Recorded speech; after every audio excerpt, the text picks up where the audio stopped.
राम राम मंडळी. तर मित्रांनो आलतो आज वावरामध्ये. तर मित्रांनो आज वावरामध्ये चक्कर मारला.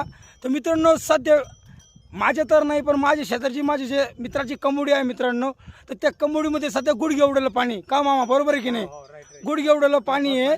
तर जे आपलं जे सरकार आहे म्हणजे देवेंद्र फडणवीस साहेबांना आमच्याकडे एकदा चक्कर मारलं पाहिजे हो.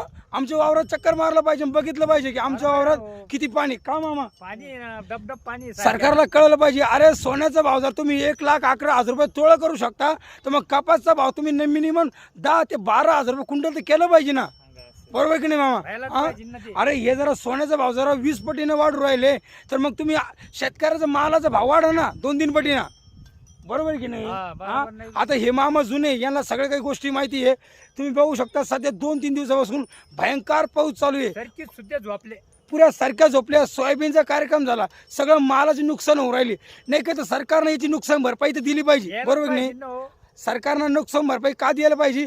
अरे शेतकरी करील तर तुम्ही खाता काय? तुम्ही जे ढवळ्या गाडीमध्ये हिंडता, जे थाटमाट करता ते आमच्या जीवर करता, शेतकऱ्याच्या जीवर करता काय? आम्ही जर शेतकऱ्यांना जर कापूस जर दिला नाही ना, तर तुम्ही काय पोतडे गुंडाळता का? जे ढवळे कपडे घालून तुम्ही लोक शायलिंग मारते 4 व्हीलरमध्ये, लालबत्तीच्या गाडीमध्ये, तुम्ही आमच्या जीवर उड्या मारता. आणि यायला जिथं तुम्ही आमचीच सोय ठेवते, तुमची तर काही सोय होणार. बरोबर की नाही? बरोबर आहे. तर सरकारला लाजा वाटल्या पाहिजे. अरे शेतकऱ्याच्या मालाला भाव द्या. शेतकऱ्याच्या मालाला भाव देतात तर तुम्ही सुखी राहता. शेतकरी सुखी तर तुम्ही सुखी. जरा आमचं जरा हुकलं ना, पण शेतकरी नाही कोणाच्या बापाचं होणार. बरोबर की नाही?